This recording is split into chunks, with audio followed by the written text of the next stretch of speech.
morning, everyone. Before I get started, I want to talk briefly about what happened in the House of Commons yesterday. Our government tabled legislation that would, among other things, provide a much-needed one-time payment of up to $600 for Canadians with disabilities.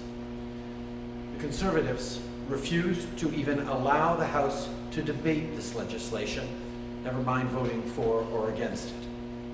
To make sure the support could move forward, we separated the measures for people with disabilities from everything else in that legislation.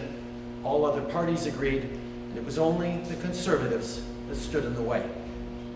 In light of that, I want to take a moment to speak to everyone who lives with a disability or cares for someone with a disability who are deeply disappointed by what happened yesterday. We will not give up. We're not going to let you be left behind, and we'll keep working to get you the help you deserve. This morning, it's great to be here at Régimbal Awards and Promotions along with Minister Mona Fortier. I just had the chance to meet some of the employees who showed me the new process they're running for printing patterns on face masks. As Luc here explained, this isn't what their family business normally does. When COVID-19 hit, they decided to pitch in. They've already helped supply thousands of masks to people across Ottawa. On top of that, they're also contributing to the Ottawa Community COVID-19 Rapid Response Fund and donating buttons that make wearing a mask more comfortable for doctors and nurses. D'un bout à l'autre du pays, on a vu des propriétaires de petites entreprises se mobiliser et faire leur part. Mais on ne peut pas oublier qu'on traverse une période difficile et que bien des gens ont besoin d'un coup de main en ce moment. C'est pourquoi notre gouvernement travaille jour et nuit pour apporter aux entreprises le soutien dont elles ont besoin. Que ce soit avec la subvention salariale ou des prêts aux entreprises, notre priorité a toujours été d'aider les employeurs à rester en business et à garder leurs employés. For this family business, just like so many others, the pandemic hit hard. They had to go down to 3 employees, and they were worried about making ends meet. Today, because they used the wage subsidy, this business is now back to 16 staff. I want to thank them for stepping up and using this program not only to stay up and running, but to protect people's jobs. Businesses like this, which use the support available, will help Canadians get through this tough time. Because in addition to the wage subsidy, they've also accessed the Canada Emergency Business Account and the rent subsidy. And that gives this family business the confidence they need to keep their doors open and keep people on the payroll. Small businesses are the backbone of our communities and the lifeblood of our economy. So as we look to restart and get Canadians back on their feet, making sure small businesses have the support they need will be key. And on that front, this week, we've taken yet another step forward. Yesterday, Minister Ng announced that our government is partnering with the private sector, including the Business Council of Canada, on their Post-Promise program. This initiative calls on businesses to commit to 5 key public health measures, like physical distancing and hand washing, to protect customers and employees. I encourage all business owners, whether you have a restaurant, a tech startup, or a boutique, to join in today at postpromise.com. Together, we can keep people safe. And together, we can give Canadians the confidence that's needed to restart our economy. With this initiative and others, we're making progress. That said, we know there's still more to do. For many Indigenous businesses, the last few months have been extremely difficult. We hear that. So today, we're investing an additional $133 million to support Indigenous businesses, protect jobs, and help communities weather this storm. Of this funding, $117 million will help small and community-owned Indigenous businesses get through this tough time. And our government will provide $16 million to support Indigenous businesses in the tourism industry, a sector that supports thousands of jobs across the country. I know Minister Miller will have more details to share about all this later today. Aujourd'hui, on annonce un investissement de 133 millions de dollars pour appuyer les entreprises autochtones, protéger les emplois et aider les communautés à traverser cette période difficile. Le but, c'est d'aider le plus grand nombre de gens possible. Je sais que le ministre Miller aura plus de détails à vous fournir sur ce sujet plus tard aujourd'hui. Any plan to restart the economy must look at supporting businesses and workers, but it has to go beyond that, too. To move forward, we also need to make sure that our communities have the resources to keep providing the services Canadians need. Last week, I announced that we would accelerate funding for municipalities. Today, Minister McKenna is publicly releasing the amounts of funding that will be available for communities. Our government has already delivered this money to the provinces and territories so that it can get out to cities and towns as soon as possible. Accorder des fonds aux municipalités plus vite que prévu, ce n'est qu'un des volets du plan que notre gouvernement va mettre en œuvre pour relancer l'économie à travers le pays de façon sécuritaire et efficace. Tout à l'heure, lors de notre réunion des premiers ministres des provinces et des territoires, on va discuter les prochaines étapes. La semaine passée, notre gouvernement a fait savoir qu'il était prêt à investir 14 milliards de dollars dans un accord pour la relance sécuritaire. C'est de l'argent qui servirait à payer tout ce dont on va avoir besoin au cours des prochains mois. Ce soir, on va parler de ce que cette relance sécuritaire va comprendre, que ce soit du financement pour les services de garde, les congés de maladie payés, l'achat d'équipements de protection individuelle ou du soutien aux plus vulnérables. I want to end this morning by recognizing that yesterday across Canada, many people took time out to celebrate Portugal Day. This week, throughout Portuguese Heritage Month, we have a chance to celebrate the many ways that Luso-Canadians have made our country a stronger and better place. Look no further than Nosso Talho in Toronto, a Portuguese grocery store that's dropping off food to people who are struggling because of this pandemic. La communauté portugaise reconnaît la valeur de la famille et l'importance du travail acharné, et elle a tant donné à nos quartiers et à nos villes. Je veux remercier les Canadiens d'origine portugaise pour leurs nombreuses contributions et vous souhaiter un joyeux mois du patrimoine portugais. Communities of diverse backgrounds across the country continue to step up. And I want to thank everyone who's doing that for understanding that the way we get through this is by getting through this together. Merci beaucoup. Merci beaucoup, Monsieur le Premier ministre. On va commencer la période de questions aujourd'hui par le téléphone. Opérateur, c'est à vous. Thank you. Merci. Première question, Catherine Lévesque, La Presse canadienne. À vous. Bonjour, M. Trudeau. Hier, votre ministre Bill Blair disait qu'il y aurait un appui dans le CHSLD du Québec jusqu'à la mi-septembre. Son bureau a ensuite tenté de corriger le tir, de rectifier et dit qu'aucune décision n'a été prise. La mission se termine demain, s'il vous plaît. On a dit depuis le début qu'on allait continuer à être là pour les aînés au Québec et en Ontario qui en ont besoin. Nous avons répondu à l'appel avec nos militaires dans une situation d'urgence, mais on reconnaît aussi qu'au-delà de l'appui court terme dans cette situation extrêmement grave auquel nos CHSLD faisaient face depuis quelques semaines, on a besoin d'appuyer le Québec pendant que le gouvernement du Québec travaille très fort pour reprendre le contrôle des services aux aînés et de protéger les citoyens. Et donc, comme j'ai dit depuis le début, nous allons être là pour appuyer. On est en train de regarder les différentes façons et les différents besoins qui existent au Québec pour voir exactement comment on peut s'assurer que nos aînés vont être aidés au Québec. Mais je peux vous dire, nous allons continuer d'être là pour aider et pour protéger nos aînés au Québec au nom du gouvernement fédéral. Merci. Catherine, en suivi.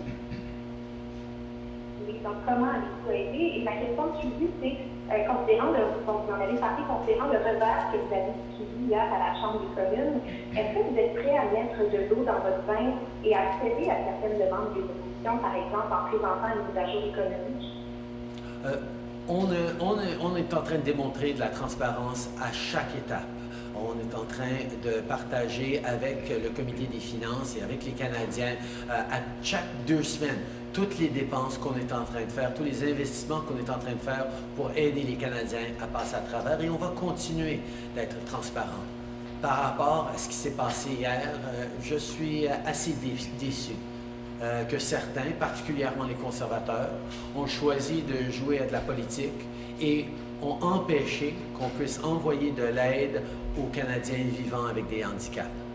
On sait que ces gens-là vivent des moments difficiles et ont des dépenses supplémentaires. Et on avait une proposition d'aider avec 600 $ de plus ces gens-là. Malheureusement, les conservateurs ont refusé même qu'on débatte de cet enjeu-là.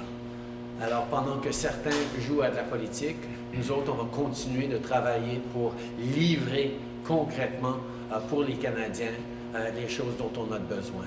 C'est un moment pour les gens de se rassembler, pas pour chercher des avantages politiques. Alors, on va continuer de travailler de toutes les façons qu'on pourra pour assurer que les entreprises, les Canadiens, les aînés, les familles et nos personnes vivant avec des handicaps ont l'aide nécessaire. It was disappointing to see what happened yesterday in the House. We've put forward proposals to help Canadians living with disabilities who are facing extra costs right now.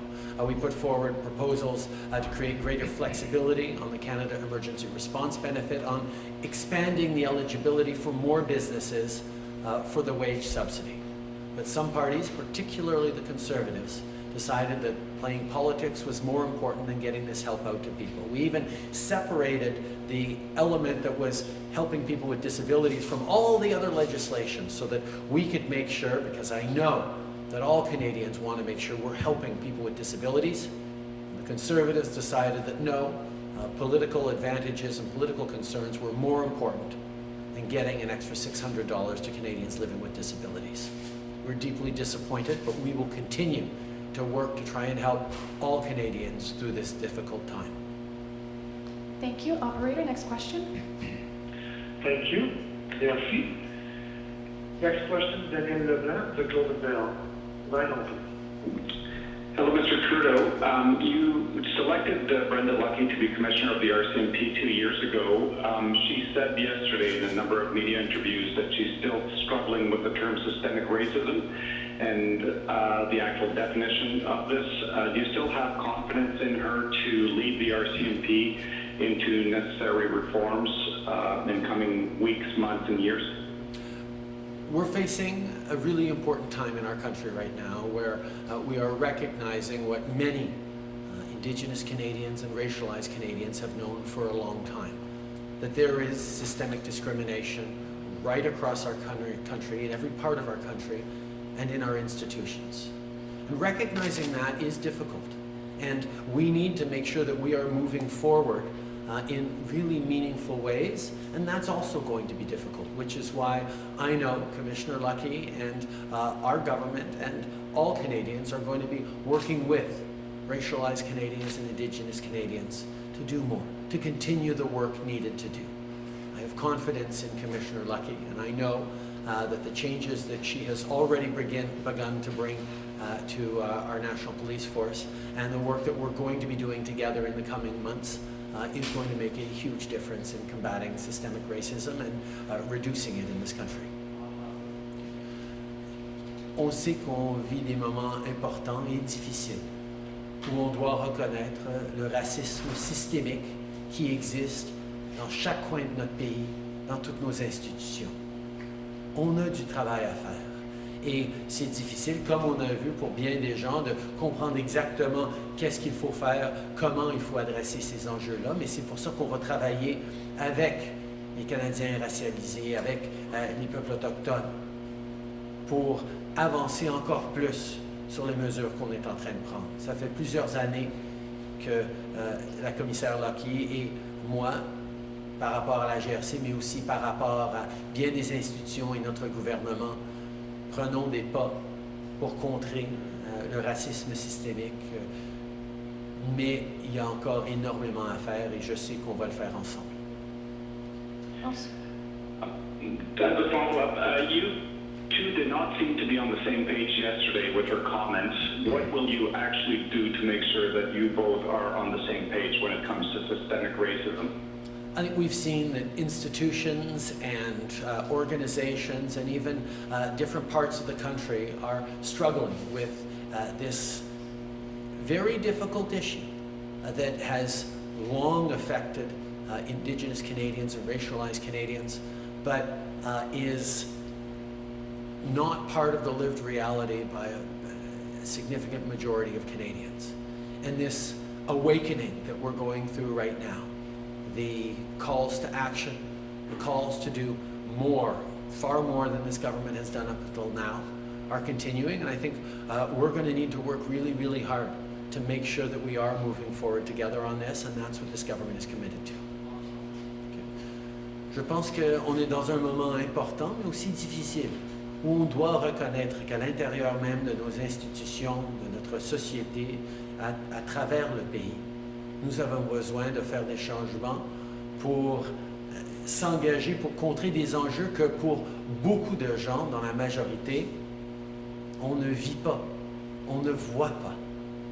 Et cet apprentissage et ce partenariat et cet engagement de faire mieux, c'est quelque chose que nous avons à travers le gouvernement, à travers nos institutions, mais aussi qu'on voit à travers les Canadiens, et nous allons faire mieux. merci. Opérateur, prochaine question au téléphone. Thank you. Merci. Prochaine question, Marie Pastel, Le Devoir. Anne? Oui, bonjour M. Trudeau. J'aimerais revenir sur ce qui s'est passé hier à la Chambre des communes. Je comprends, comme vous l'avez martelé, que vous aviez accepté de scinder le projet de loi pour isoler l'aide aux handicapés, mais il reste que les partis d'opposition disent que vous ne négociez pas de bonne foi et plusieurs de leurs demandes restent sans réponse. Donc, est-ce que vous ne portez pas une part de responsabilité dans tout ça en refusant un compromis, compte tenu que vous êtes quand même un gouvernement minoritaire? Je pense que quand on regarde les propositions qu'on avait faites, on était absolument en train de négocier de bonne foi. On sait que les propositions d'aider les personnes vivantes avec des handicaps étaient tout à fait acceptables aux autres partis et on était en train de travailler avec eux pour s'assurer que ça soit fait de la bonne façon.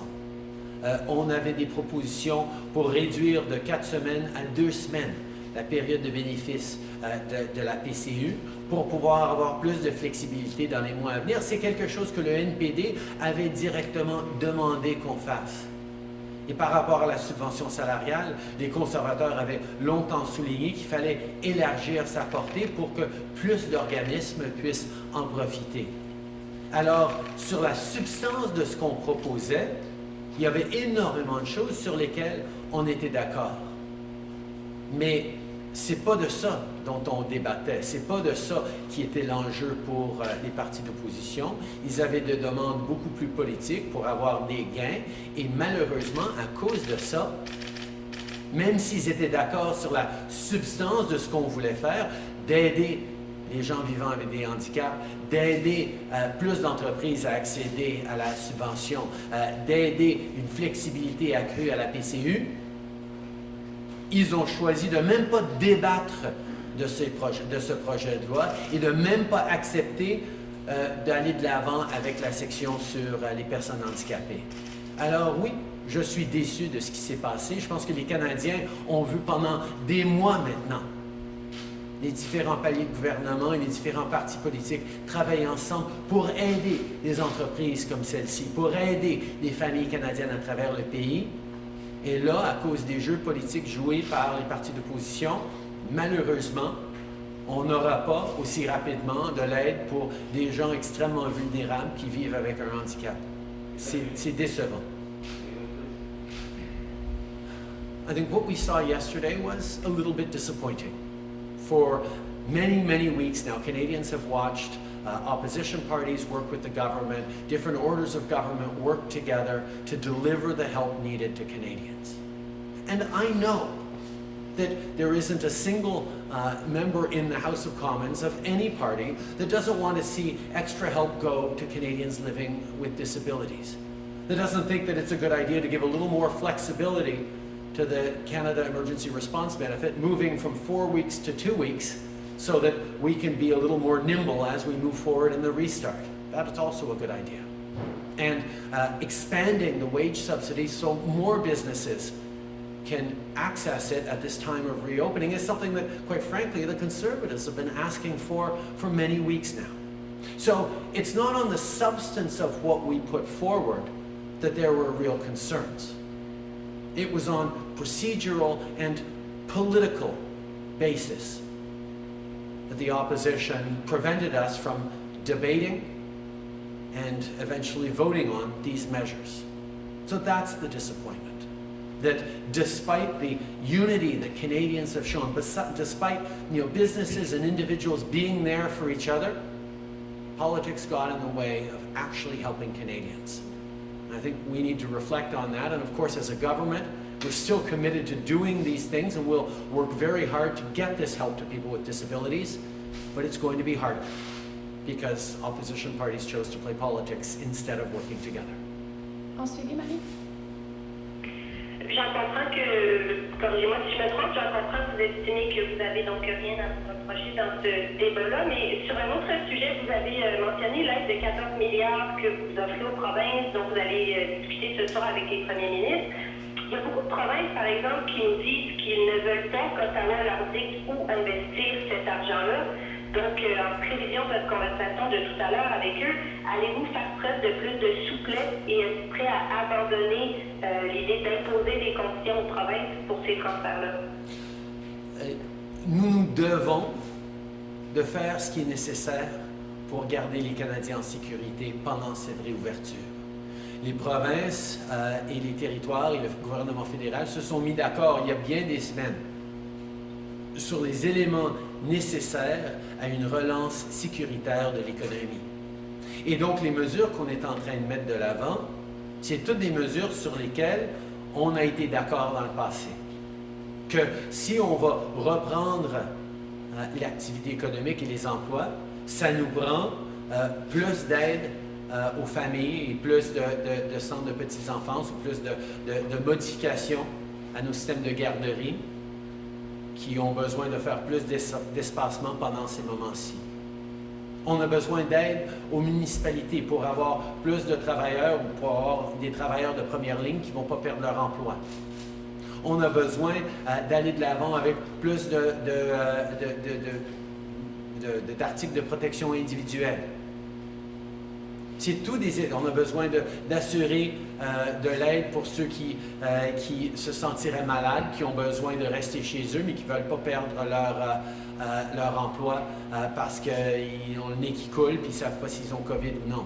C'est des choses très, très concrètes.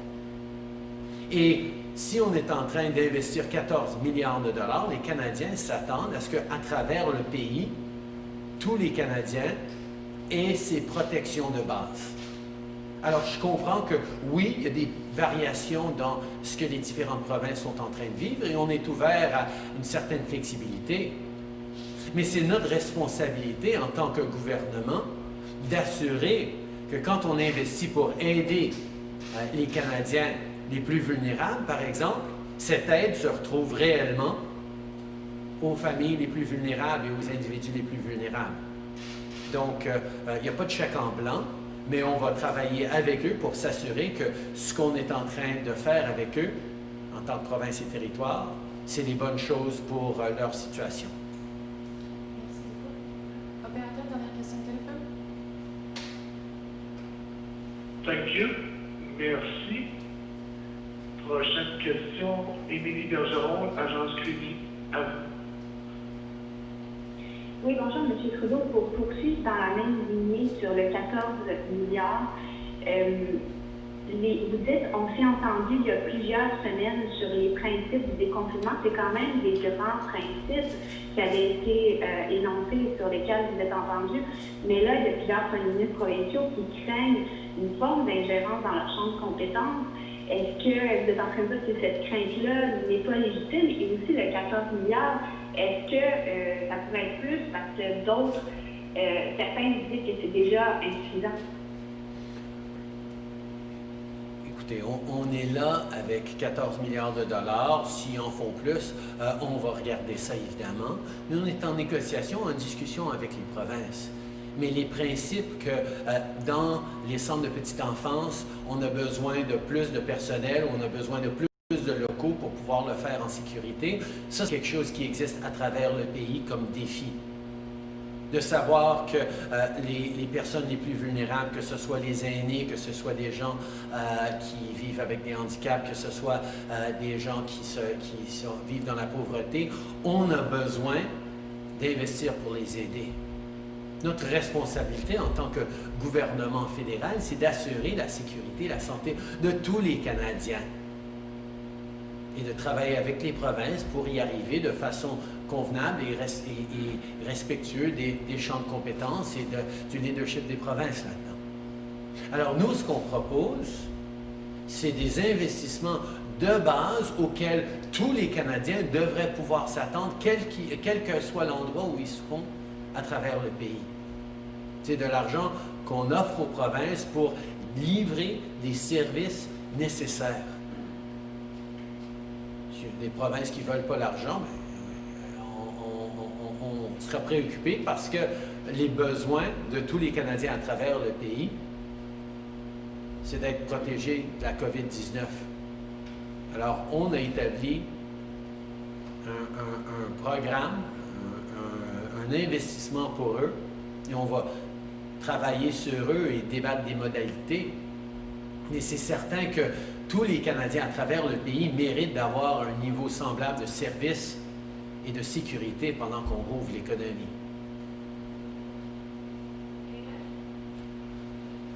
We've put forward $14 billion to help the provinces ensure that everywhere across the country, Canadians have a safe restart. We agreed a number of weeks ago between the federal government and the provinces and territories that there are key principles around a safe reopening, like ensuring that there's enough PPE for everyone, ensuring that there's lots of contact tracing and testing done, ensuring that we're doing more to protect vulnerable Canadians. The federal government has decided that, you know what, we're going to pick up the tab for COVID-related sick leave so that people who suddenly catch a sniffle in the fall won't decide that they really should go into work when potentially they could be spreading COVID-19. They should be able to stay at home and have their job protected and be continuing to receive their paychecks. That's what the federal government's going to do. These are things that are essential, recognizing that daycare spaces are going to be more important right now as people get back to work, particularly with fewer activities for young people with schools still closed. And at the same time, daycare spaces and kids' activities need to have greater spacing and need to have special accommodations. These are things that are needed right across the country, whether there's a massive surge in the pandemic going on or whether they're just worried about preventing one. So we've put forward significant amounts of money so that the provinces can actually deliver these things that are necessary on a safe restart to Canadians. Of course, we want to make sure that that money is spent on the things that are going to keep Canadians safe, but we're happy to work with the provinces to make sure that they respond to the precise needs in these areas of the provinces. It's not a blank check, obviously, but there is flexibility to make sure that whether it's supporting municipalities, whether it's helping with sick leave, whether it's expanding childcare or helping the most vulnerable, these are things that there isn't a single corner in the country where that's not necessary. That's why the federal government is stepping up so that all Canadians, wherever they are, can be assured of a safe restart. Oui, bien sûr. Sur l'armée, dans les CHSLD du Québec, on comprend bien sûr que si jamais il n'y avait pas d'entente avant la date butoir de demain, les militaires ne plieront pas bagages en précipitation. Ils vont rester une semaine ou deux le temps que ça se précise. Mais pouvez-vous nous offrir un peu de clarté? Est-ce qu'il va y avoir une annonce intérimaire, par exemple, si on ne trouve pas d'entente jusqu'à la mi-septembre tout de suite? Est-ce qu'il n'y a pas moyen de dire, OK, il va y avoir un certain nombre, je ne sais pas, 500 qui vont rester pour 3 semaines? Pouvez-vous nous offrir un peu de clarté Oui, absolument. C'est certain que, comme j'ai dit depuis le début, nous allons être là pour aider le Québec à reprendre le contrôle de son système et de ces situations-là. Nous allons être là pour assurer que nos aînés les plus vulnérables soient protégés et en sécurité. Quand les forces armées sont arrivées, il y avait une situation de crise et ils ont pu travailler avec les différents CHSLD pour les remettre en état de stabilité pour qu'ils puissent continuer de faire leur travail. Et il y a énormément des CHSLD dans lesquels ils se sont trouvés où les améliorations ont été extraordinaires. Et c'est ça, le travail immédiat, urgent, court terme que nos militaires ont pu faire. Évidemment, il reste encore quelques centres qui sont en état de crise et les militaires, bien sûr, ne vont pas abandonner nos aînés. Nous n'allons pas abandonner nos aînés. Nous allons continuer d'être là pour aider. Mais pour le moyen terme et vers le long terme, nous savons que les besoins au Québec sont en train de changer au fur et à mesure que les CHSLD reprennent le contrôle de leur situation. Alors, on est activement, actuellement, en conversation avec le gouvernement du Québec sur un plan qui va continuer d'avoir un appui important du fédéral pour pouvoir aider. Mais comme j'ai dit, ce ne sera pas nécessairement les militaires dans le même nombre jusqu'au 15 septembre. Nous devons de répondre aux besoins sur le terrain et c'est exactement ce que nous sommes en train de faire. Minister Michael Couture from Global National. You keep blaming the Conservatives for the failure of the passage of the bill yesterday, yet the Conservatives continue to say what they would like is normal proceedings to resume with Parliament. The hybrid system seems to be working, so why would you not just resume normal proceedings with the hybrid system so that you would be doing your part to remove that obstacle for that help to get to Canadians? We were proposing yesterday to return to normal proceedings, to be able to debate and vote on this important package of legislation. Parliament decided that in a minority government, a minority parliament, the government doesn't get to decide alone. Parliament decided that we would continue with this hybrid process. The Conservatives disagreed, but the decision of Parliament was to move forward with this COVID committee approach to Parliament because that was the right thing. So yesterday, when we proposed a return to normal Parliament to deal with this legislation, the Conservatives said no.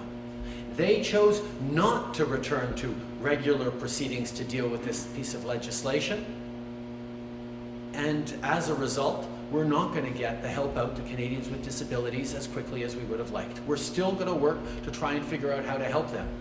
But the Conservatives' choice to put politics ahead of helping people will have caused extra hardship for Canadians. Nous avions, en tant que Parlement, décidé d'avoir un comité spécial sur la COVID jusqu'à la fin juin. Ce n'est pas le gouvernement seul qui a décidé ça, comme vous dites, on est en situation minoritaire, c'est le Parlement, avec d'autres partis, qui ont décidé de faire ça.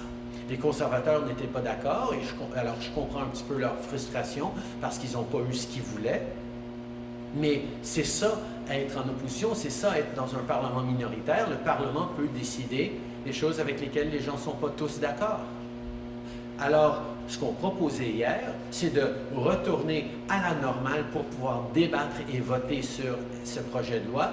Et les conservateurs ont décidé que non, ils ne voulaient pas avoir un débat et un vote sur ce projet de loi. Ils préféraient continuer de se plaindre et d'opposer et de jouer à de la politique plutôt que de voter sur des mesures qui allaient aider des personnes avec des handicaps. C'est extrêmement décevant.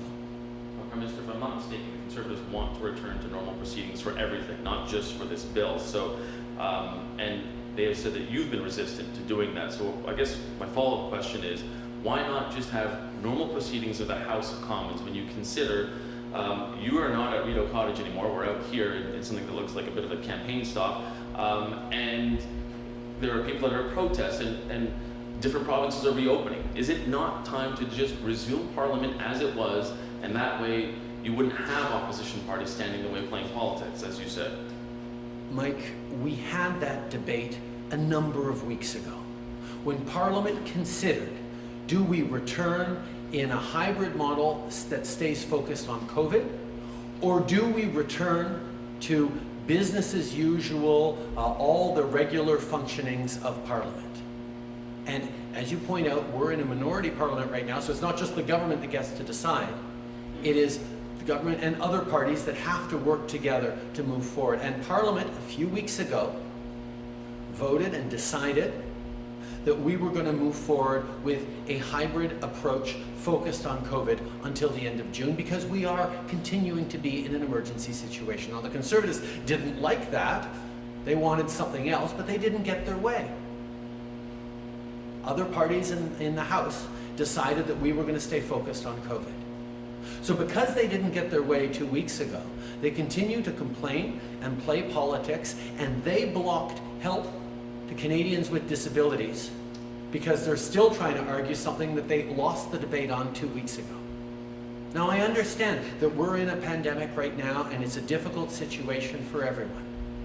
And in a minority Parliament, you need to work with other parties. And the Conservatives were unable to get enough other parties online to go forward with their preferred option. But because they lost that debate a number of weeks ago, they chose yesterday to still litigate that debate and block concrete help that was going for Canadians. Quite frankly, it's not what we're seeing across the country of Canadians there to help each other, to understand that this situation requires compromises and sacrifice. And quite frankly, that's why we're here today, to highlight a small business that has moved forward, drawing on the help from that the government has put forward, and turning around and contributing to the fight against COVID-19 in our community here in Ottawa. We are still very much in this pandemic, but the stories of Canadians helping out Canadians should be the things that inspire us, and not the choice of the Conservative Party to put politics ahead of helping people. Nous sommes ici aujourd'hui pour souligner que les petites entreprises à travers le pays continuent d'aider les autres, même quand eux, ils sont en difficulté. Ils bénéficient de l'aide offerte par le gouvernement et ils trouvent des moyens de contribuer et d'aider aux Canadiens aussi en même temps. C'est ce qu'on voit à travers le pays. Alors c'est vraiment décevant que les conservateurs qui ont perdu un débat il y a 2 semaines continuent d'essayer de forcer un enjeu différent, ne reconnaissent pas que la volonté du Parlement, c'était de rester concentré sur la COVID-19. Et à cause de leur jeu politique, ça va être plus difficile d'aider les Canadiens avec des handicaps. C'est ça que je pense que les Canadiens trouveront décevant, mais en même temps, je suis très content de pouvoir souligner que bien des gens, bien des entreprises, bien des Canadiens sont en train de s'entraider plutôt que de miser sur leurs différences ou leurs défis.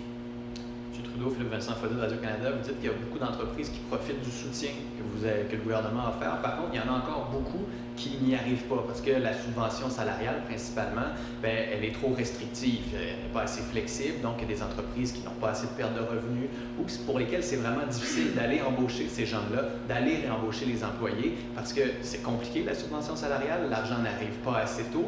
Donc, est-ce que vous allez la changer, la modifier bientôt, justement afin de maximiser cette relance économique-là? Puis qu'est-ce que vous allez faire? Merci Philippe Vincent.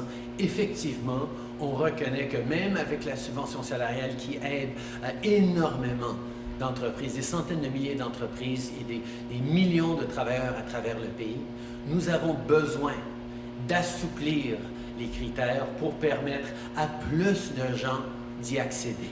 C'est exactement ce qu'on veut faire et c'est exactement ce qu'on proposait hier dans le projet de loi. De permettre à plus d'entreprises qui actuellement ne peuvent pas accéder à la subvention salariale, à justement y accéder. On savait qu'il fallait le faire et donc on a proposé de le faire parce que ça prend de la législation, un projet de loi pour le faire. Malheureusement, les autres partis ne voulaient même pas débattre de cet enjeu-là.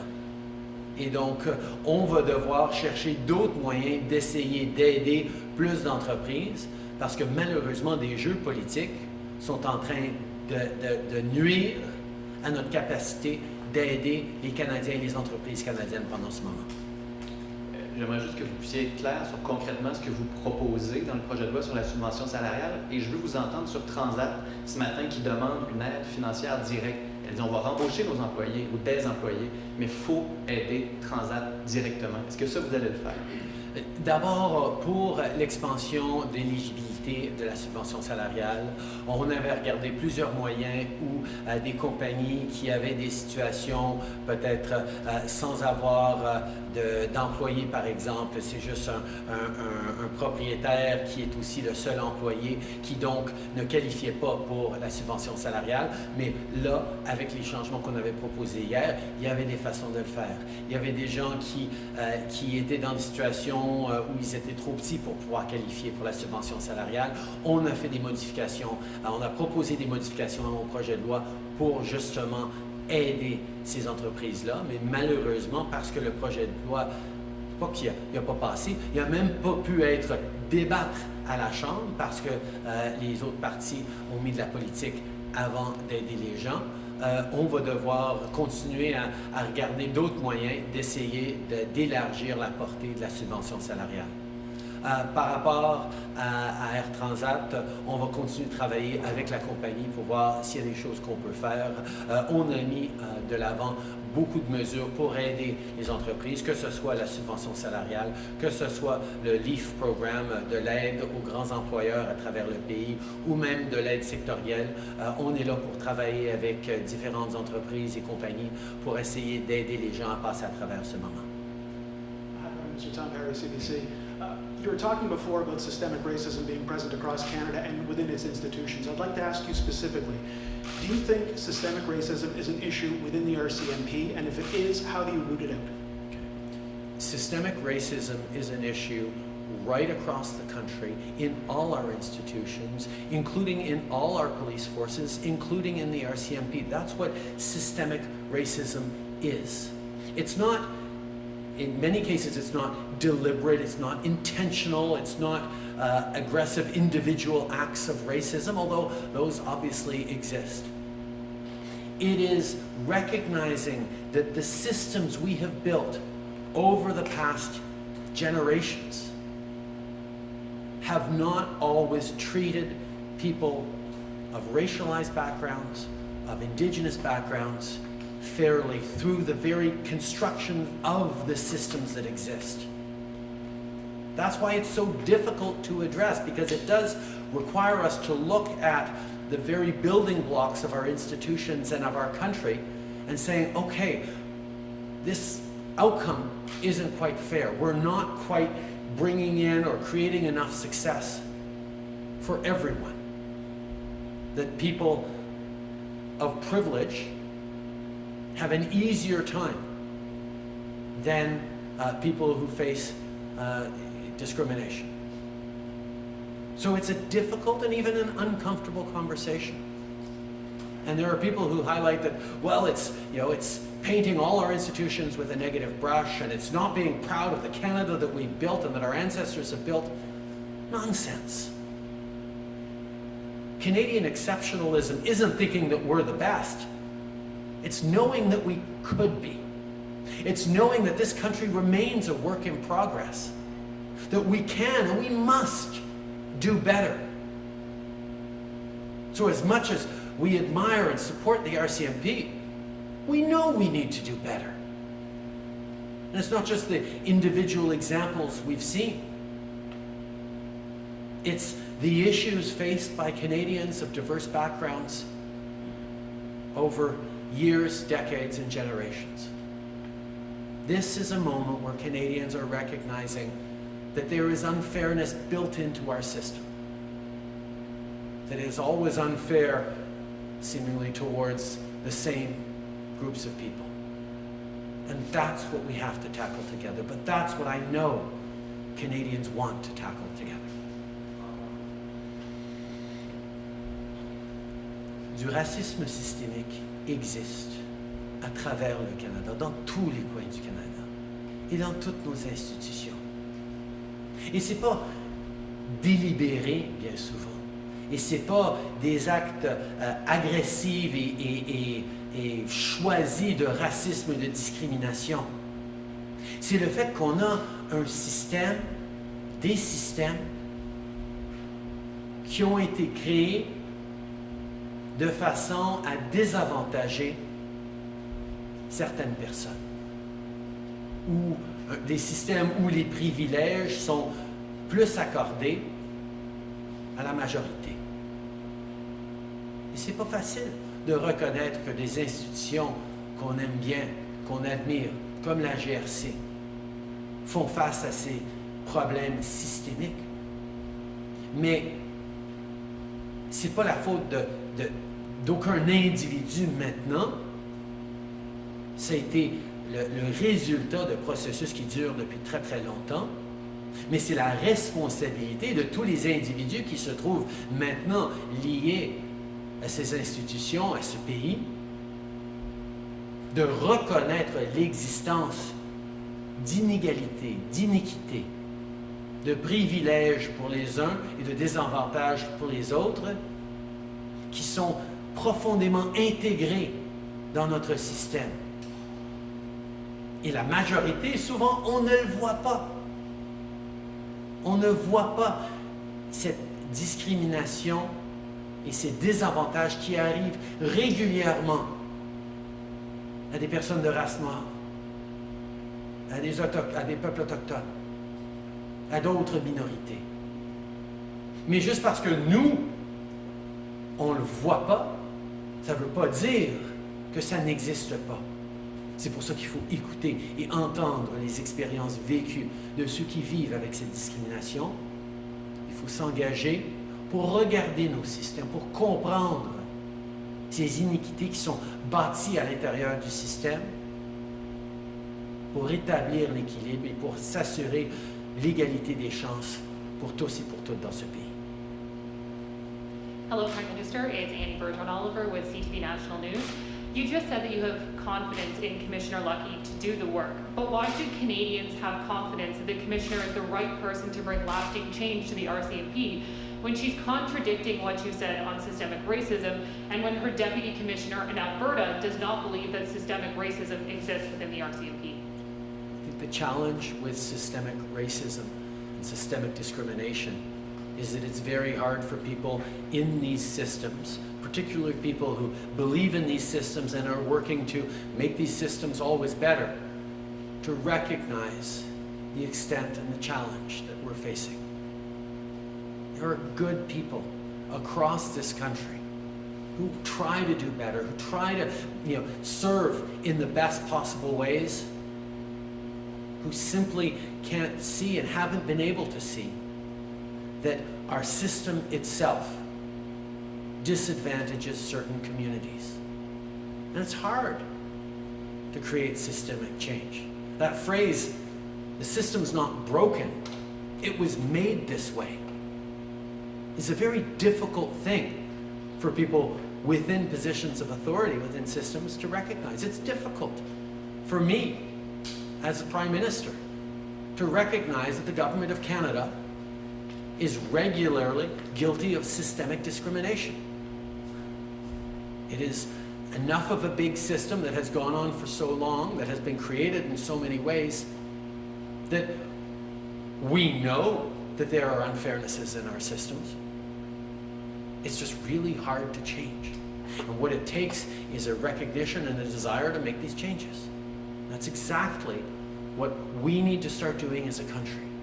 To not get defensive about the fact that we're not perfect and our systems are not perfect, but say, okay, we recognize that things aren't perfect, and that's why we're going to work very hard to listen, to learn, to understand, and to fix, and to take real action. And that's something that is difficult, but it's something we're going to do together. Je pense que c'est extrêmement important de reconnaître que la discrimination systémique existe dans toutes nos institutions à travers le pays. Même moi, en tant que Premier ministre, c'est difficile pour moi de reconnaître que même mon gouvernement, qui essaie d'être progressiste et ouvert et défendre les minorités, est coupable de discrimination systémique. Parce que c'est inculqué dans nos structures et dans nos systèmes. Et c'est difficile d'amener ces changements profonds, de reconnaître que c'est pas que le système est brisé, c'est que le système a été fait de façon inéquitable pour certains groupes. Et donc, de s'engager honnêtement à regarder ça et à vouloir le changer, c'est sûr c'est difficile, c'est sûr ça va déranger. On a vu à travers le pays des gens avoir énormément de difficultés à reconnaître même que nos systèmes ne traitent pas toutes les personnes de la même façon et de façon équitable. Mais c'est exactement ce que nous devons faire, de changer ça. Canadian Press. You said earlier that you understood that daycare was an important thing to come back in order to get the economy running again. But there are clear signs from both parents and daycare operators that that isn't happening. I think you said that some of the $14 billion can be aimed for that. But what specifically is the government looking at doing to help daycares and summer camps and parents get back to work? We have recognized for many years now that even though daycare is very much a provincial and sometimes municipal responsibility, the federal government has a role to play in making sure that childcare is available. We put significant investments forward towards the provinces and the billions of dollars over the past years to create more spaces to support families who need daycare. But we know there's more to do, particularly in this COVID time.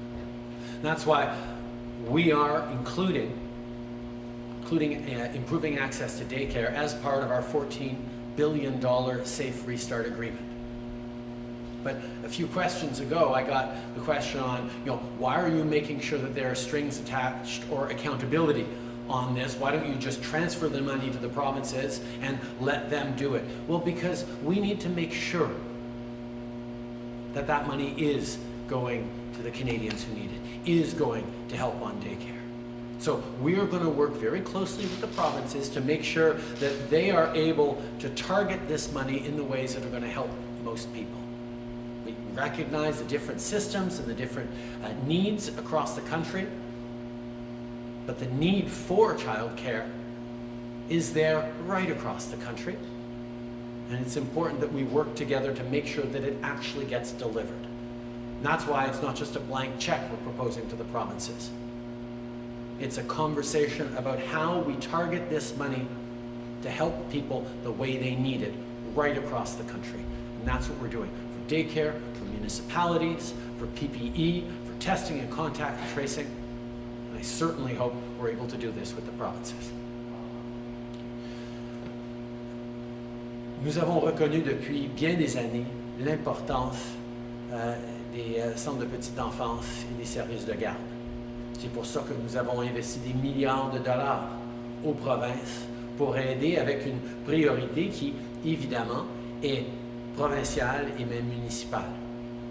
Mais le gouvernement fédéral a un rôle à jouer pour assurer que notre économie fonctionne bien, que les Canadiens à travers le pays aient accès aux services nécessaires. Donc, on l'a fait depuis plusieurs années. Mais quand on parle maintenant de répondre à cette urgence de COVID, je pense que c'est extrêmement important d'assurer que l'argent aide réellement les familles. Donc c'est pour ça qu'on donne pas un chèque, on propose pas un chèque en blanc pour les provinces. On va travailler avec eux pour cibler ce qui est nécessaire, pour s'assurer qu'à travers le pays, quel que soit l'endroit où les gens vivent, ils vont avoir accès aux éléments fondamentaux nécessaires à une relance économique sécuritaire. Also, getting back to the Parliament sitting, your party was saying a couple weeks ago when you had that first vote that the inability to have votes and be secure in the House was one of your main concerns. The Speaker has said that that's essentially been solved. Are you saying that you will not reconsider coming back to Parliament until the fall at any point, even though your main consideration has now been fixed? We're very much open to continuing to work in a range of ways to get the help out to Canadians. What we saw yesterday was there was going to be a possibility of having a vote and a debate on measures to help Canadians. And the Conservatives, despite all their talk about wanting to get back to debates and votes in Parliament, didn't want even to let that happen on something as basic as sending an extra $600 to Canadians living with disabilities. So we will continue to work hard with opposition parties to try and make everything work, to try and make sure that we're delivering for Canadians. We're open to moving forward in all sorts of different ways. We need to make sure we continue to deliver for Canadians, and we will. Merci beaucoup, Monsieur le Premier ministre. C'est ce qui m'a fait la conférence de presse aujourd'hui. Merci tout le monde.